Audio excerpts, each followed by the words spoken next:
a bad call? Now that would be an understatement for yesterday's absolute shambles, ending to a rugby league match that I've ever witnessed, where surprise, surprise, not only the referees on the field, but the bunker, that goddamn bunker, that multi-million-dollar bunker, makes another game-altering, literally game-changing, putrid decision to rob the West Tigers of what would have been one of their most memorable comebacks. All things considered, you know, the West Tigers, the worst team in the league, down by 3 points with 2 minutes left to go in the game. The fourth play comes around, Adam Doueihi runs between two defenders, and who's sitting on his shoulder? None other than Dane Gagai, who had an absolute cracking game for the Tigers. So Doueihi pops the pass, Laurie breaks away, then he finds Stafford Toa on the wing. That should have been all she wrote. But no, the Cowboys do make it to the kickoff with a few seconds left remaining, and Kyle Feldt busts out an Oscar-worthy performance. And he lets you know about it too after they get the penalty call from that stupid bunker, who, surprise, surprise, had that clown Ashley Klein in it. That guy is notorious for all the wrong reasons. Like seriously, when there's tomfoolery afoot and it involves the referees, he's typically at the helm of these bizarre situations.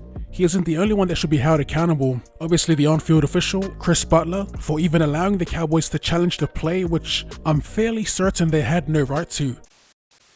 Alright, so here we go. Here's the official ruling. The captain can only challenge decisions by the referee which cause play to stop. For example, any decision by the referee to play on cannot be challenged. So what's the go when it comes to full time? Were the Cowboys even allowed to make that challenge? Unless the stoppage of play includes the full time whistle, which I don't think that's the case. It'll be interesting to see what happens with these two referees. I've been saying it like every other odd take video. These referees have not been criticized enough or properly disciplined for poor performances. This year in particular has been a bloody circus. Everyone pretty much holds their tongue when it comes to talking about referees after poor performances and say crap like, oh, they're only human and they're under so much pressure. And I get all that, trust me, but if you keep shooting them bail and letting them fly under the radar, they're never going to tighten up. And eventually, they're going to make some game-breaking decisions, much like this robbery in North Queensland.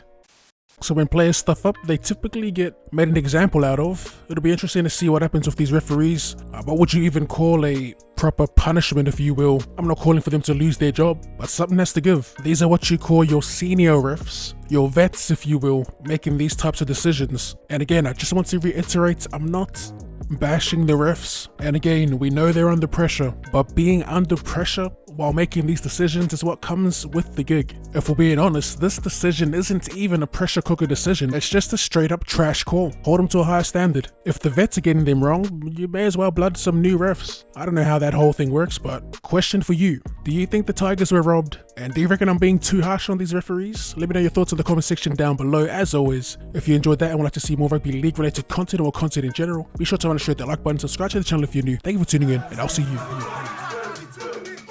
later.